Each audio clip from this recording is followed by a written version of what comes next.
Salut Ben, comme convenu, je vais te faire une petite démo des différents éléments configurés. Alors on va commencer par les ateliers. Donc là, je vais cliquer, donc je suis dans le dashboard général, hein. Je vais cliquer sur atelier. Donc là, c'est l'atelier qu'on avait configuré l'autre jour. Voilà, il n'y en a qu'un pour l'instant, hein. Il faudra créer les autres. Donc pour les créer, il suffit ici de cliquer sur ajouter un atelier ou alors dans le plus là qui permet d'ajouter toutes sortes de données, d'aller cliquer sur ajouter atelier. Donc là, je vais me mettre sur celui qu'on a créé l'autre jour. Alors, il y a déjà un participant inscrit. Il y a des documents qui sont attachés.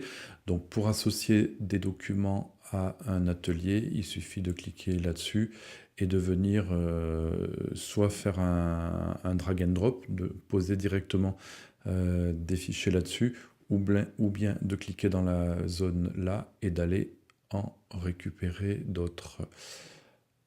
Alors, voilà. Voilà, donc là je viens d'ajouter un nouveau document.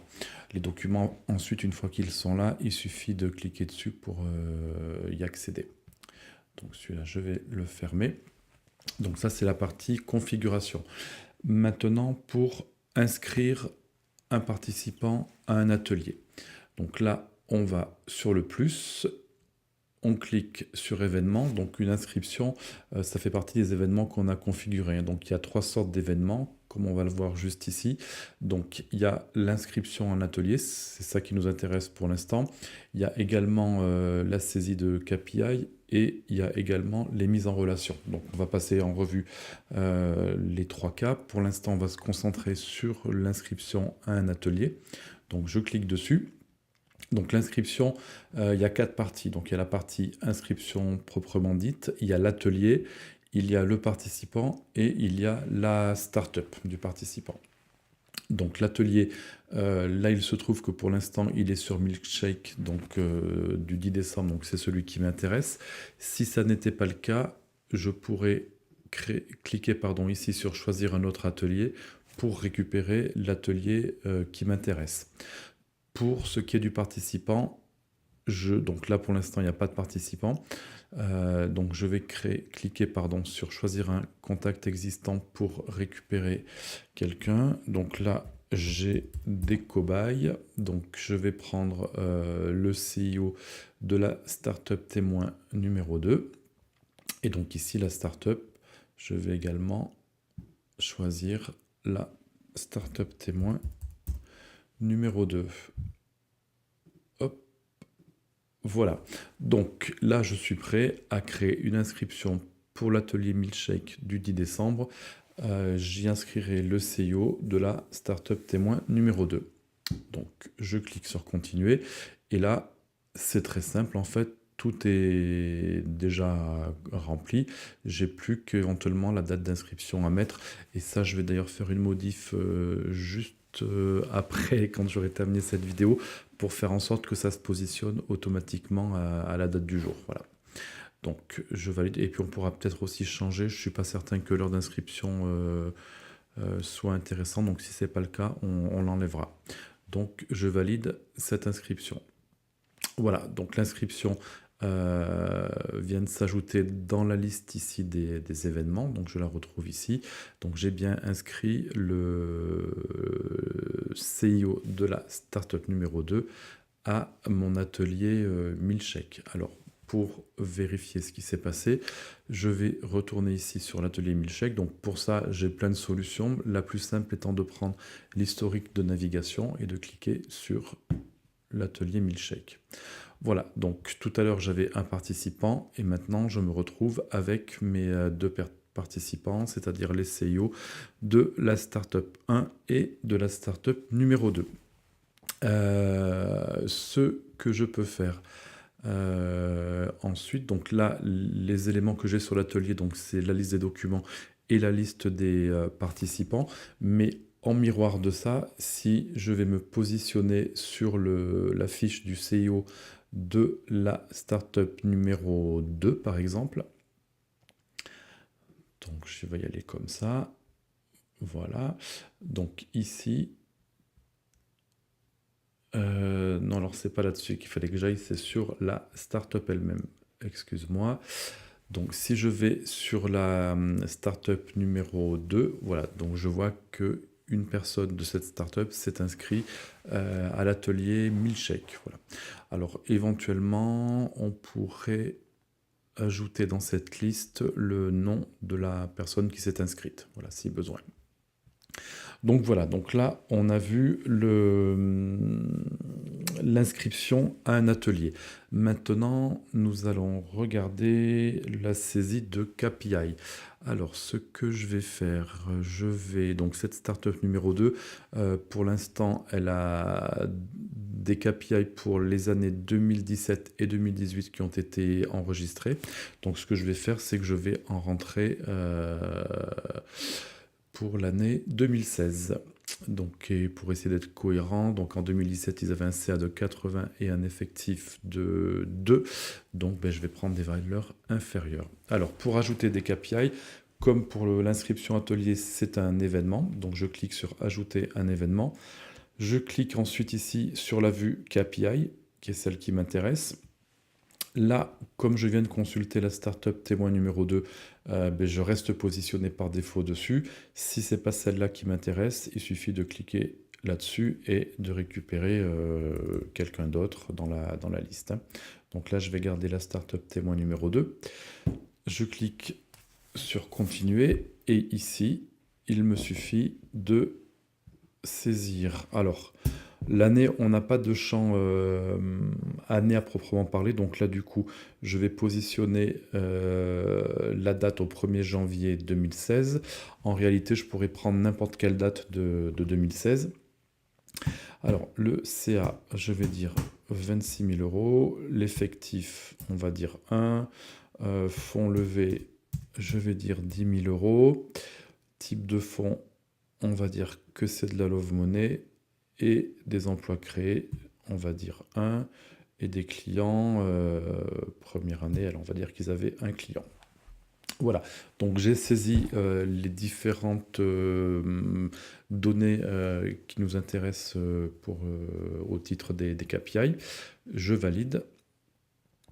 Voilà, donc l'événement, comme pour l'inscription atelier, est venu s'ajouter ici à la liste des événements. Et si je retourne sur ma startup témoin, voilà, donc je vais trouver une nouvelle ligne pour 2016 avec 26 000 euros, un effectif de 1 et des fonds levés de 2 000 euros en Love Money. Voilà, alors il faudra regarder s'il y a un moyen pour trier par année. Je pense que ça serait pertinent. Donc, pour l'instant, c'est trié par défaut dans l'ordre de création des KPI. Donc on fera en sorte de pouvoir le trier par année. Voilà pour les KPI. Alors, pour rester sur le sujet des KPI, l'intérêt de saisir tout ça, c'est qu'on va les retrouver sur le dashboard qu'on avait monté l'autre jour. Donc, c'est pas sur le dashboard standard, c'est sur le dashboard qui est dédié aux KPI, auquel je vais accéder ici en cliquant sur le petit picto refresh. Donc là, ça me donne accès aux 3 tableaux de bord qu'on a créés. Donc moi, je vais aller me positionner sur Startup KPI. Voilà. Et là, alors, je retrouve les années 2017 et 2018. 2016, pour l'instant, je n'ai rien. Alors là, il y a une petite astuce entre guillemets, c'est que pour des raisons de performance, on évite de recalculer les graphiques à chaque affichage parce que c'est assez gourmand en termes de ressources et de temps de réponse. Donc là, on vient de saisir des données qui n'ont pas encore été prises en compte puisque les graphiques sont rafraîchis toutes les 15 minutes. Donc là, ce que je peux faire, c'est forcer le rafraîchissement. Donc je vais cliquer ici. Et je n'ai toujours pas mon année 2016. Donc, je ne sais pas pourquoi. Pourquoi? Ah ben si, je les ai ici. Donc je les ai pour les fonds levés. Par contre, je ne les ai pas pour les effectifs et le chiffre d'affaires. Bon, alors je vais regarder si c'est pas un petit problème de config ici, parce que j'ai vu qu'en bas on remontait une année de plus, donc ouais, c'était ça. Là, les 26 000 sont arrivés, donc je vais faire la modif vite fait sur les autres, comme ça, ce sera fait. Alors, je pense que ça, c'est une anomalie, typiquement, puisque là, il semble qu'on remonte quand même à 2016, donc il y a une petite anomalie qui fait qu'on doit mettre pour l'instant une année de plus que ce qu'on souhaite. 4. Voilà, donc là c'est bon, je vais sortir du mode design. Je reviens sur le dashboard. Voilà, donc du coup, les 26 000 euros de chiffre d'affaires de la startup numéro 2 pour l'année 2016 apparaissent bien, ainsi que son effectif et ainsi que les fonds levés. Voilà, donc ça c'était pour les KPI. Maintenant, nous allons passer aux mises en relation. Alors, mise en relation, pareil que les ateliers, pareil que les KPI, c'est un événement. Donc, je clique sur plus et sur événement. Je choisis la vue ou le puzzle ici, mise en relation. Et là, je vais choisir quelle startup est mise en relation avec quelle entreprise. Donc je vais rester sur ma startup numéro 2. Et ici, je vais aller chercher... Alors j'ai un partenaire fictif que j'ai appelé partenaire témoin. Donc je vais prendre là le numéro 1. Voilà, donc là, je vais créer une mise en relation de la startup témoin numéro 2 avec le partenaire témoin numéro 1. Je valide.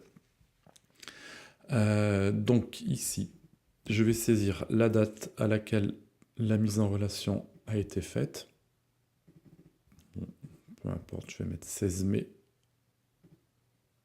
Ouais, 16 mai 2018. Le statut de la mise en relation, donc ça c'est les statuts que tu avais définis, hein, donc éventuellement vous pourrez les faire évoluer par la suite. Donc pour l'instant, je vais dire qu'il y a un dossier en cours. Ici, donc on a la liste des utilisateurs qui permet de dire qui a fait la mise en relation. Donc on va dire que c'est Lamia. Et ici, il y a la possibilité de faire le suivi de cette mise en relation. Donc les dates qu'on avait retenues, donc en plus de la date de mise en relation, c'est la date à laquelle la startup a pris contact la première fois avec le partenaire. Donc là, je vais dire que ça a été fait tout de suite, hein, le même jour par exemple. La date de signature, pour l'instant, il n'y a rien de signé parce que c'est en cours. Et ici, on a possibilité de saisir des notes. Voilà, donc je vais enregistrer cette mise en relation. Donc, comme d'habitude, dans la liste d'événements, j'ai une trace de la mise en relation. Et si je retourne sur ma startup témoin numéro 2, voilà, ici, je trouve qu'elle a été mise en relation avec le partenaire témoin numéro 1 et que pour l'instant, il n'y a pas eu de chiffre d'affaires généré. Alors, comme pour les ateliers, je vais pouvoir aller sur la fiche du partenaire puisque je vais avoir la mise en relation entre guillemets miroir de celle de la startup. Donc, je vais aller chercher le partenaire qui est le partenaire témoin numéro 1. Je l'affiche et là, voilà, donc je retrouve qu'en 2018, alors là, on a mis que l'année. On pourrait mettre la date entière, d'ailleurs, je ne sais pas pourquoi il n'y a que l'année. Mais toujours est-il qu'en 2018, il a été mis en relation avec la start-up témoin numéro 2 et qu'il y a une affaire en cours qui n'a pas été signée. Alors, on va aller signer cette affaire comme ça. On va voir comment tout ça évolue. Donc, je vais me repositionner sur l'affaire. Que voilà. Je la modifie. Et je vais dire que le 3 janvier, ils ont signé pour, on va mettre 8 000 €. Voilà. Donc, du coup, l'affaire maintenant, elle est signé, donc j'ai changé le statut, j'ai saisi la date de signature et le montant. J'enregistre et si je retourne sur le partenaire témoin numéro 1, donc je retrouve ma mise en relation avec son nouveau statut et le CA généré. Et évidemment, si je vais sur la startup témoin, je retrouve les mêmes informations, c'est-à-dire signé et 8 000 €. Donc voilà pour les mises en relation. Je me rends compte là en te faisant le débrief que je ne t'ai pas préparé de dashboard dédié aux mises en relation. Donc ça c'est pareil, je le ferai une fois que j'aurai terminé la vidéo. Donc là on va retrouver un dashboard de mise en relation avec des éléments comme le nombre de mises en relation effectuées, les statuts, les chiffres d'affaires générés, enfin voilà, des éléments qui seront ensuite exploitables pour vous au niveau du suivi de votre activité. Alors, le point suivant, c'est le formulaire, là, le Google Form que vous utilisiez jusqu'à maintenant et que l'on pourrait remplacer donc, par un formulaire dans OpsCRM que vous allez pouvoir soit remplir vous-même, soit faire remplir directement aux collaborateurs des startups. Donc, pour accéder à ce formulaire, toujours pareil, donc je fais plus. Donc là, il s'agit d'un nouveau contact que je vais saisir. Donc, je vais enregistrer l'arrivée d'un nouveau collaborateur dans la startup numéro 1, par exemple. Donc, je clique sur Contact. Ici, comme pour les événements, j'ai plusieurs vues qui me sont proposées. Donc, la vue générale qu'on utilise normalement, c'est cette vue Contact plus Entreprise, qui est la vue générique classique. Mais pour les collaborateurs, on va utiliser une vue simplifiée, donc avec moins de champs, et qu'on pourra laisser saisir, si vous le souhaitez, directement aux collaborateurs qui arrivent. Donc, je clique là-dessus. La startup, donc là, il me propose par défaut la startup numéro 2, puisque c'est la dernière que j'ai été consultée. Moi, c'est pas celle-là qui m'intéresse, c'est la startup numéro 1, donc je vais la modifier. Et je lui dis de me prendre la startup numéro 1. Je clique sur continuer. Voilà, et donc là, je retrouve les éléments qu'il y a dans le Google Form actuel. Donc là, je vais dire que c'est le CTO de la startup témoin numéro 1. Donc je mets ça pour qu'on s'y retrouve après lorsqu'on fait les tests. Évidemment, c'est plus simple pour vérifier que tout le monde est bien rattaché à ce qu'il faut de reprendre le nom de la startup dans le nom du collaborateur. Donc voilà, l'email, la fonction, donc CTO, le téléphone mobile, la date d'arrivée au village, on va dire qu'il est arrivé aujourd'hui le 28, et le numéro du badge. Je ne sais pas comment ils sont constitués, vos numéros, peu importe. Voilà, donc j'ai complété le formulaire, je l'enregistre. Voilà, donc maintenant, ce qui s'est passé, c'est que si je retourne sur la fiche de la startup numéro 1, alors est-ce que je l'ai? Ouais, je l'ai toujours dans mon historique, donc je vais aller dessus. Donc je vois que le CTO fait bien partie de l'entreprise. Et si je retourne sur le tableau de bord, donc je vais prendre le tableau de bord entre guillemets standard. Donc ici, badge qui était à 1 tout à l'heure, alors tu n'as peut-être pas fait attention, mais il était à 1, maintenant il est à 2. Et si je clique sur ce widget badge, je vais avoir la liste de tous les badges qui ont été comment dire, distribués avec le nom de l'entreprise et le nom du collaborateur, ainsi que le numéro du badge. Voilà. Le dernier point, c'est les vidéos dont on avait parlé l'autre jour, la fonction que tu m'as suggérée et voilà, que du coup on a intégré. Alors, l'accès aux vidéos se fait ici. Alors, pour l'instant, c'est un petit peu rustique. Voilà, à savoir qu'on a une liste de vidéos qui est possible et qui va mélanger, pour l'instant, des vidéos fabriquées par le village et des vidéos ObsCRM qu'on va mettre à disposition de nos clients avec des petits tutos. Voilà. Donc là, c'est une première version de ce module de vidéo qui a le mérite d'être opérationnel, hein, à défaut d'être très évolué pour l'instant. Voilà, donc là, pour accéder à une vidéo, donc là j'ai mis 2 vidéos bidons, il suffit de cliquer dessus et on arrive dans... Voilà, dans YouTube sur la vidéo qui nous intéresse. Comment fait-on pour configurer ces vidéos? Alors, c'est assez simple. Lorsque tu es sur YouTube, voilà, donc... ah oui, mais là tu le vois pas.